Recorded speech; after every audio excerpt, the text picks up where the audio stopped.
He could have saved her body, but she asked for something harder to give. Wild West story, he could have saved her body, but she asked for something harder to give. The bullet tore through Katie Sullivan's shoulder before anyone heard the shot. She dropped behind the overturned wagon, blood spreading across her cotton shirt like spilled wine. Jack Monroe saw it happen from 20 yards away, and his world narrowed to a tunnel. 3 men on horseback circled the wagon train, rifles blazing, and the settlers were scattering like frightened rabbits. Jack fired twice, dropping one rider clean off his horse. The man hit the dirt and didn't move. The other 2 wheeled around, searching for the shooter, but Jack was already moving, keeping low, using the chaos as cover. He reached Katie in seconds, sliding into the dirt beside her. Her face was pale, lips pressed tight against the pain. "How bad?" she asked. "Bad enough." Jack pulled his bandana free and pressed it against the wound. The fabric turned red immediately. "But you'll live if you let me work." Another shot kicked up dust near his boot. Jack returned fire without looking, heard a man curse in the distance. The attack had come out of nowhere.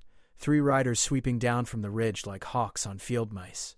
The wagon train had been moving through the canyon, vulnerable and exposed, when the first shots rang out. Katie's hand gripped his wrist, surprisingly strong despite the blood loss. "Jack, listen to me. Save your strength." He was already working, tearing her shirt to expose the wound. The bullet had gone clean through, missing bone but tearing muscle. She'd live, but she needed treatment now. "My brother," Katie said, her voice urgent. "Danny's hiding in the supply wagon." "They're gonna burn it." Jack looked up. Smoke was already rising from the lead wagon, flames licking at the canvas cover. The raiders weren't just robbing them, they were destroying everything. His eyes found the 3rd wagon still intact but vulnerable. "I'll get him," Jack said. "No?" Katie's grip tightened. "You have to choose. You stay with me, I live. You go after Danny, and maybe I don't. But he's 7 years old, Jack. He's just a boy." The choice hit him like a physical blow. Jack had field medicine training from his army days. He could stabilize Katie right here, stop the bleeding, keep her alive. But that would take time, maybe 10 minutes of focused work. 10 minutes that Danny didn't have. "There's others who can help you," Jack started, but Katie shook her head. "They're scattered. They're running. You know battlefield wounds. You know I need help now." Her eyes were clear despite the pain. "But Danny needs you more." Another explosion rocked the wagon train as the 2nd wagon caught fire. The raiders were whooping, driving the settlers away from their belongings. Jack could see one of them riding toward the supply wagons, torch in hand. "Katie, I can't just leave you to bleed out." "Yes, you can." She pushed his hand away from her shoulder. "Because I'm asking you to. Save my brother, Jack. That's what I'm asking. Not my life. His." Jack felt time compressing around him. Every second he hesitated was a second Katie lost blood. But every second was also a second closer to that torch reaching Danny's hiding place. He'd seen men burned to death during the war. The screams never left you. "Please," Katie whispered. "I can hold pressure on this myself for a few minutes." "But Danny can't fight off a grown man with a torch. You know what I'm asking." "You know what it costs." Jack did know. He knew exactly what it would cost. He looked at Katie Sullivan, the woman who'd shared coffee with him every morning for 3 months on this journey west. The woman whose laugh could lighten the hardest day. The woman who might die because of what she was asking him to do. "I'll be fast," Jack said. He pressed her hand over the bandana, showing her how to maintain pressure. Then he was up and running before he could change his mind, his rifle in one hand and his revolver in the other. Behind him, Katie slumped against the wagon wheel, alone with her wound and her choice. The 3rd wagon was 40 yards away through open ground. Jack ran hard, zigzagging as bullets chewed up the earth around him. One raider saw him coming and turned his horse, raising his rifle. Jack fired first, and the man toppled backward. 2 left now, but they were spreading out, getting harder to track. 20 yards from the wagon, Jack saw the torch. The remaining raider was already there, flame bright in his hand, reaching toward the canvas. Jack didn't slow down. He fired 3 times rapidly, and the raider jerked with each impact before falling. The torch dropped, landing in the dirt where it guttered and died. Jack hit the wagon at full speed, vaulting up onto the back. "Danny! Danny Sullivan! Your sister sent me." A small face appeared from behind a stack of flour sacks, tear-streaked and terrified. "Who are you?" "Jack Monroe." "Friend of Katie's." "We need to go right now." He pulled the boy out, tucked him under one arm like a sack of grain, and jumped down from the wagon. The last raider was nowhere in sight. Probably fled when his partners fell. The settlers were starting to regroup, forming up to fight the fires. Jack ran back toward Katie, Danny clutching his neck. 30 yards, 20, 10. Katie was still conscious when he reached her, but barely. Her hand had slipped from the wound, and blood pooled beneath her. Jack set Danny down and went back to work, his hands moving with practiced efficiency. He packed the wound, tied it tight, elevated her arm. "Danny?" Katie's voice was faint. "Right here, sis." The boy grabbed her good hand. "I'm okay." Katie's eyes found Jack's. In them, he saw gratitude mixed with something else. Fear, maybe. Or regret. She'd gambled her life on his speed, and it was too early to know if she'd won the bet. "Stay with me," Jack said, checking her pulse. It was thready but present. "You stay with me, Katie Sullivan. You don't get to ask me to do something that hard, and then die anyway. You hear me? You stay." Her lips moved, forming words without sound. Jack leaned closer. "Thank you," she whispered. Then her eyes closed, and Jack Monroe worked faster than he'd ever worked in his life, knowing that saving Danny had cost precious minutes, knowing that those minutes might be the difference between Katie living and dying, knowing that she'd asked him to pay that price anyway. The choice had been impossible. But it had been hers to make, and his to follow through. Now all he could do was fight to save what remained. The sun beat down on the canyon, smoke rising from burning wagons, and Jack Monroe fought death with nothing but field medicine and desperate determination, while a 7-year-old boy held his sister's hand and prayed. Jack worked for 90 minutes straight, his hands covered in Katie's blood. He'd sent Danny to fetch clean water and bandages from the surviving wagons, gave the boy tasks to keep him busy and useful. Other settlers gathered around, offering help, but Jack waved most of them away. Too many hands made mistakes in battlefield surgery. He'd seen wounds like this before during the war. Shoulder injuries were tricky. The bullet had torn through muscle and nicked an artery, not completely severed it, but damaged enough to cause serious bleeding. If he didn't get it under control, Katie would bleed internally, even if the outside looked better. He packed the wound with clean cloth, applied pressure in precise spots, used techniques he'd learned from a Union surgeon in Tennessee. Katie drifted in and out of consciousness. When she was awake, her eyes tracked Jack's movements with a clarity that unnerved him. She was assessing her own chances, he realized, calculating whether her gamble had paid off. "Stop thinking," Jack told her during one of these moments. "Let me do the thinking." "Can't help it." Her voice was stronger now, which he took as a good sign. "Always been a problem of mine." "Yeah, I noticed." He tied off another bandage. "What kind of person tells someone to let them bleed out? You've got a cruel streak, Katie Sullivan." She almost smiled. "Had to know if you'd do it. Had to know what kind of man you are, and what kind am I. The kind who does the right thing even when it kills him." She coughed, winced. "That's either very good or very stupid. Haven't decided which yet." Jack didn't answer. He focused on checking her pulse again, monitoring her breathing. The immediate crisis was passing, but she wasn't out of danger. Infection could still kill her, or internal bleeding he couldn't see. They needed to get to a town with a real doctor, and the nearest one was 3 days' travel. Danny returned with more water, and Jack used it to clean the wound again. The boy watched everything with wide eyes, taking in every detail of how Jack worked. Smart kid, Jack thought, learning in case he ever needed to do this himself. That was frontier thinking. Nobody stayed innocent long out here. By sunset, Katie's bleeding had stopped, and her color was marginally better. Jack built a small fire away from the burned wagons and made camp there, keeping Katie close to the warmth. The other settlers had their own problems, salvaging what they could from the attack. 3 wagons destroyed, 2 men dead, several others injured. It could have been worse, but that didn't make it good. "Tell me about the raiders," Katie said as darkness fell. She was propped against Jack's saddle, wrapped in blankets, sipping water. "Did you recognize them?" "No. Just opportunists, probably. Saw a wagon train in the canyon and took their shot." Jack stirred the fire. "They're gone now. Won't come back. Because you killed 2 of them." "Yes." Katie was quiet for a moment. "Thank you for that, too. For protecting us. That's just what you do." Jack looked at her across the fire. "But what you did today, asking me to choose, that wasn't normal. That was something else." "I know." Katie shifted, trying to get comfortable despite the pain. "But I meant it. Danny's the only family I have left. After our parents died last year, it's been just us. If I died but he lived, that would be okay. But if he died because I was too selfish to let you save him instead of me, I couldn't live with that. Even if I survived the wound, I'd be dead inside. Jack understood.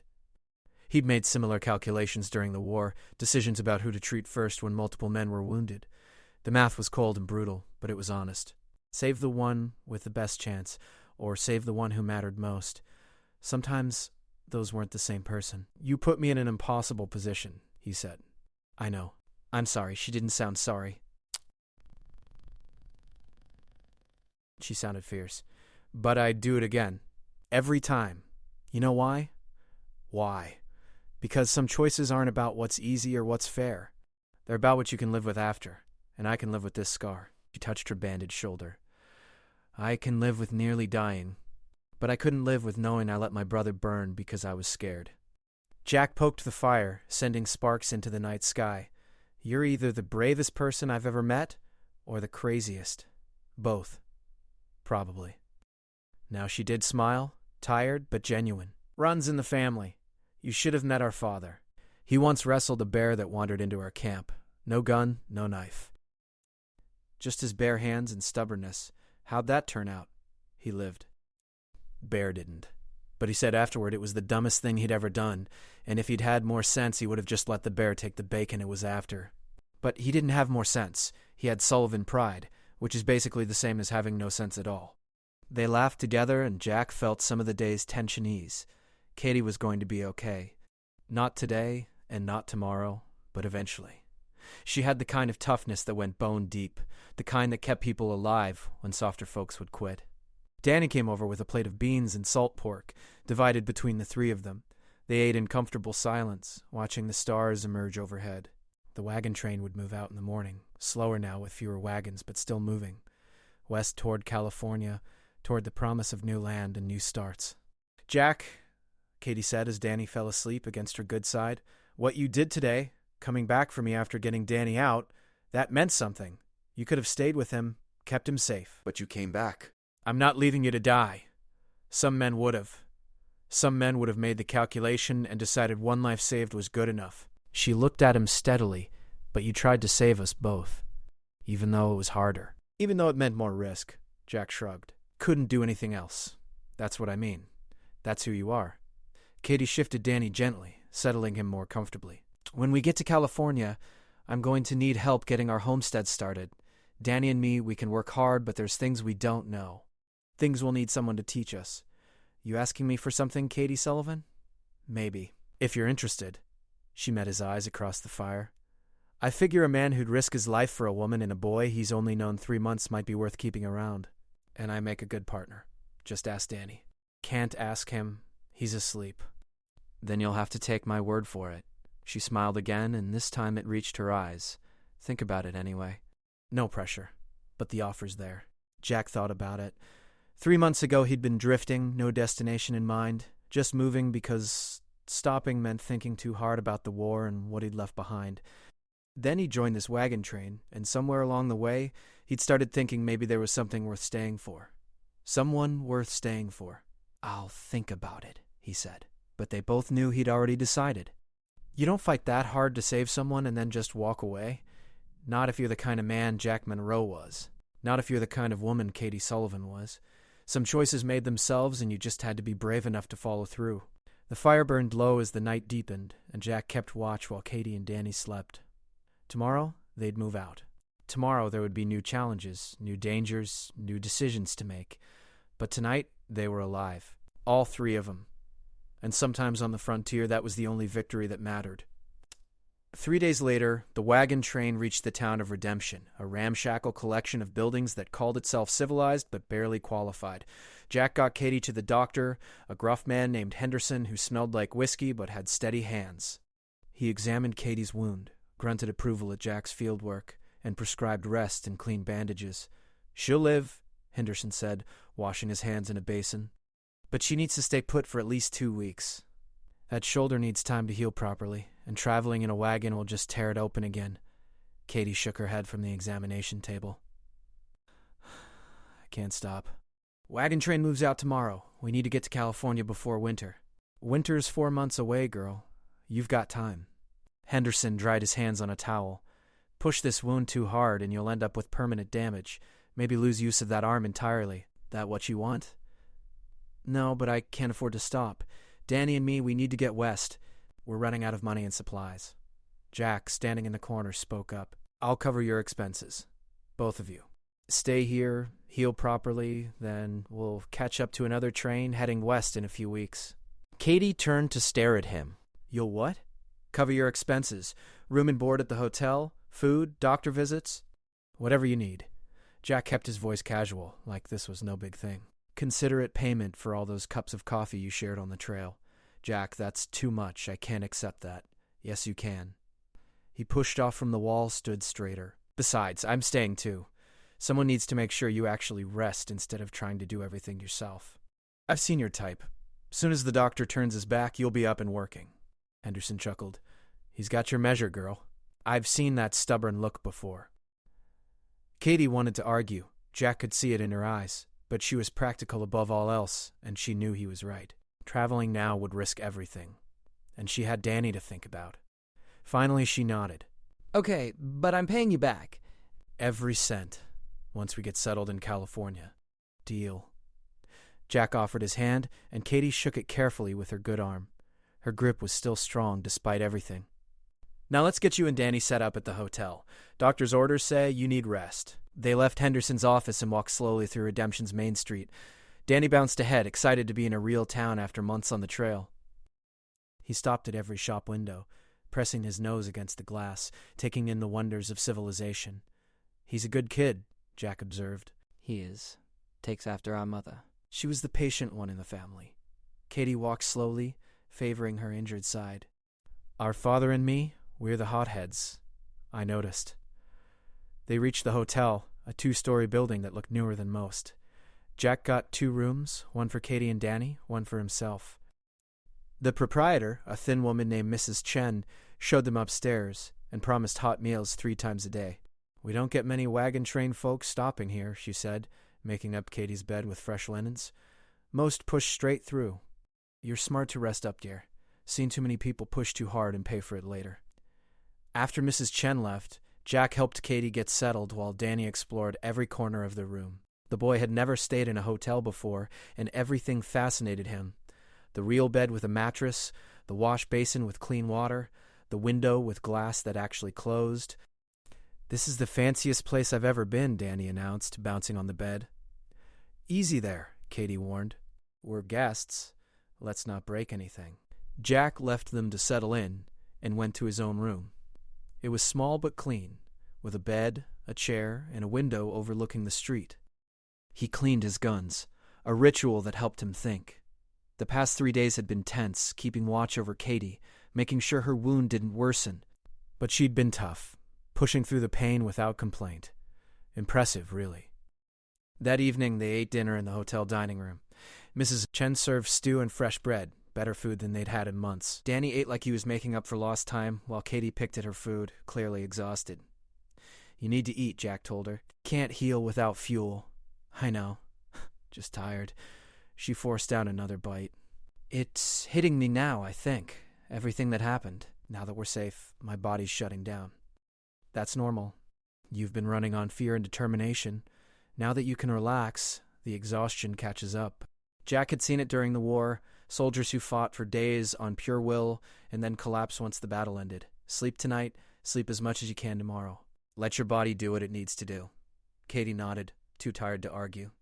After dinner, Jack walked them back upstairs, made sure they had everything they needed, then retired to his own room. He sat by the window, watching Redemption settle into night, thinking about what came next. The truth was, he'd been drifting for a long time.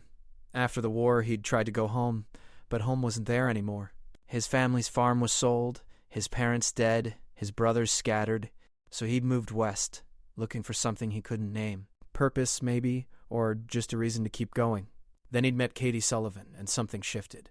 She was fierce and funny and brave in ways that reminded him why life was worth fighting for. And Danny the kid was sharp and good-hearted, the kind of boy who'd grow into a fine man if given the chance.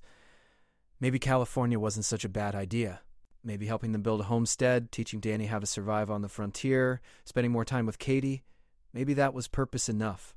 Maybe that was the reason he'd been looking for. Jack smiled to himself in the darkness. 3 months ago, he'd been alone. Now he had something that felt almost like family. Funny how quickly things could change on the trail. One moment you're a stranger, the next you're risking your life for someone, and then you're planning a future together. He'd think more about it tomorrow. For now, he let the exhaustion take him, falling asleep in the chair by the window, his guns close at hand out of habit, dreaming of California and homesteads and a woman with a stubborn streak a mile wide. The next morning, Jack woke to someone pounding on his door. He grabbed his revolver instinctively, years of war making him cautious, but it was just Danny's voice calling through the wood. Mr. Monroe, Mr. Monroe, wake up! Jack opened the door to find the boy in his nightshirt, eyes wide with worry. What's wrong? Katie's got a fever. A bad one. She's burning up and talking strange. Jack was moving before Danny finished speaking, crossing the hall in 3 strides. Katie was in bed, covers thrown off, skin flushed and damp with sweat. She was mumbling something incoherent, eyes half open but unfocused. Infection. The word hit Jack like a punch. He'd feared this, had watched for signs, but Katie had seemed fine yesterday. Sometimes infections move fast, though. Sometimes they killed before you could react. Danny, get Dr. Henderson. Run fast. Jack was already checking Katie's wound, carefully peeling back the bandage. The skin around the injury was red and hot to the touch, swollen with trapped poison. Tell him it's urgent. Go! Danny took off running, bare feet slapping on the wooden floor. Jack heard Mrs. Bad, Chen calling after him, heard the front door slam. Then it was just Jack and Katie, and he was back in the war, back to making life-and-death decisions with limited resources. He needed to cool her down first, bring that fever under control. Jack grabbed the wash basin and dumped the water over Katie's torso, ignoring her weak protests. He stripped the blankets away, opened the window to let in cool air. Her body was fighting the infection, but it needed help. Mrs. Chen appeared in the doorway. Sweet mercy. How bad is it? Bad. The wound's infected. I need clean cloth, cold water, whiskey if you have it, and a sharp knife. Jack kept his voice level, giving orders like he was still in the army. Also, hot water and soap. Quickly. She disappeared, returning moments later with everything he'd requested. Jack sterilized the knife in the lamp flame, then used it to carefully open the wound again. Pus and blood oozed out, and the smell told him everything he needed to know. The infection was deep, aggressive. Katie needed more help than he could provide, but Henderson wasn't here yet, so Jack did what he could. He cleaned the wound with whiskey, packed it with clean cloth, applied pressure to stop the bleeding. Katie moaned in pain, thrashing weakly, and Jack had to hold her still. This was going to hurt her badly, but pain was better than death. I'm sorry, he told her, though she couldn't hear him. I'm sorry, Katie, but I have to do this. He worked for 15 minutes before Henderson burst through the door, medical bag in hand, Danny right behind him. The doctor took one look and started barking orders. Together, they cleaned the wound properly, removed the infected tissue, flushed it with carbolic solution. Katie screamed once, a raw sound that made Danny flinch, but then she passed out, which was probably a mercy. Will she make it? Jack asked when they were done. Henderson wiped his hands, his expression grim. Maybe. Infection's bad, but we caught it early enough. Next 24 hours will tell. Keep her cool, keep her hydrated, and pray. That's all we can do now. He left medications and instructions, then departed to check on other patients. Jack sent Danny to get breakfast with Mrs. Chen, gave the boys something to do besides worry. Then Jack settled into the chair by Katie's bed and prepared for a long day. She drifted in and out of fever dreams, sometimes lucid, sometimes lost in memories. During the lucid moments, Jack gave her water and medication. During the lost moments, he listened to fragments of her life spill out. She talked about her parents, about growing up on a farm in Missouri, about dreams of California and starting fresh. She talked about Danny, about raising him after their parents died, about the weight of that responsibility. She talked about fear and hope and the terrible uncertainty of the frontier. And once, in a moment of unusual clarity, she looked directly at Jack and said, "Don't let me die before I see the ocean. Promise me that." "You're not going to die," Jack told her. "But if I do, promise me." "Katie, you're going to be fine. Promise me, Jack Monroe. I need to hear you say it." He took her hand, feeling how hot her skin was, how fragile she seemed right now compared to the fierce woman who told him to save her brother instead of her. "I promise. If anything happens, I'll make sure Danny gets to see the ocean. I'll make sure he gets everything you wanted for him." "Thank you." She squeezed his hand weakly. "You're a good man. Better than you think you are." Then the fever took her again, and she was gone back into delirium. Jack kept his vigil, cooling her forehead with damp cloths, monitoring her breathing, counting the hours. Danny came and went, bringing food Jack barely touched, sitting quietly in the corner when Jack let him stay. Night fell. Henderson came back, checked Katie's condition, adjusted the medication. "She's fighting hard," he said. "That counts for something. Strong constitution on this one." "She's a Sullivan," Jack replied. "Stubborn as they come." "Good. Stubborn keeps you alive out here." Henderson packed his bag. "I'll be back in the morning. Send for me if anything changes before then." Alone again, Jack watched Katie breathe, each inhalation a small victory. He'd made her a promise, but he intended to make sure he never had to keep it. She was going to live. She had to live, because Jack Monroe had already decided he wasn't done knowing Katie Sullivan yet. Not by a long shot. The hours stretched on, darkness deepening outside the window. Jack dozed fitfully in the chair, jerking awake at every sound, checking on Katie constantly. Her fever remained high but stable. Not better, but not worse either. That had to mean something. Around midnight, Katie's eyes opened. She looked directly at Jack, and this time there was recognition in her gaze. "You're still here," she whispered. "Of course I am." "Where else would I be? Sleeping, resting, taking care of yourself." She tried to smile. "You can't save me if you collapse from exhaustion." "I'm fine. You're the one we're worried about." "I'm not dead yet." Her voice was weak but present. "That's something. That's everything." Jack leaned forward. "How do you feel?" "Like I got shot and then infected and then had a crazy man cut the infection out of me." She coughed, winced. "So, about as expected." "That's a good sign." They sat in comfortable silence for a moment. Then Katie said, "Jack, about that offer I made, about California and the homestead. I want you to know I meant it, even if I don't make it through this." "You're going to make it. But if I don't, promise me you'll still look after Danny. Not just get him to California, but stay with him. Teach him what he needs to know. Help him become the man he's supposed to be." Her eyes were intense despite the fever. "He trusts you." "That doesn't happen easily with him. Our father taught him to be careful about who he trusts." "But he trusts you." Jack felt the weight of what she was asking. It was one thing to help on the trail, another to commit to raising someone else's child. But looking at Katie, seeing the desperation behind her strength, he couldn't refuse. "I promise," he said. "But you're going to be around to do most of that teaching yourself. I'm just backup." "Good." She closed her eyes, exhausted from even that brief conversation. "That's good." She slept then, and Jack kept watch. The night wore on. Somewhere around 3 a.m, he noticed her breathing had changed. It was easier, less labored. He touched her forehead and felt the fever breaking, the heat diminishing. She was going to make it. Jack allowed himself to relax for the first time in 24 hours. Katie Sullivan was too stubborn to die from a bullet wound and infection. She had promises to keep, dreams to chase, a boy to raise, and an ocean to see. Death would have to wait. As dawn light started filtering through the window, Katie opened her eyes again. This time they were clear, fully present. She looked at Jack and smiled, a real smile, tired but genuine. "Guess I'm not dying today after all," she said. "Guess not." Jack smiled back. "You Sullivans don't quit easy, do you?" "Never have. Never will." She looked around the room. "Where's Danny?" "Sleeping in the other bed. Mrs. Chen brought it in last night. Kid wouldn't leave, so I let him stay. Thank you for everything." Katie's voice was soft but firm. "For saving him during the raid. For bringing me here. For staying with me through this. For all of it." "You don't need to thank me." "Yes, I do. Because you didn't have to do any of it.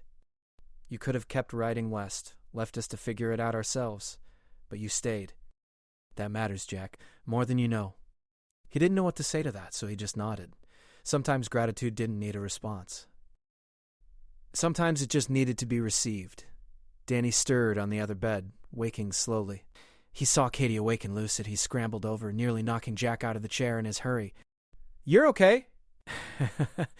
"You're really okay. I'm really okay." Katie hugged him with her good arm. "Takes more than a bullet and an infection to stop a Sullivan, remember?" "I remember." Danny buried his face against her shoulder. "I was scared, Katie." "Really scared." "Me too. She stroked his hair. But we're okay now. All three of us.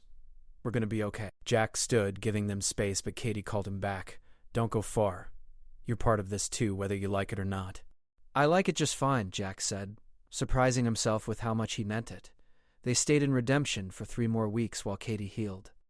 Jack used the time to work odd jobs around town, earning money to supplement their supplies. He helped at the blacksmith shop, fixed wagon wheels, did some carpentry, useful skills that kept him busy and his mind off worrying about Katie. Danny followed him everywhere, learning, asking questions, soaking up knowledge like a sponge. Jack taught him how to fix things, how to shoe a horse, how to read tracks in the dirt.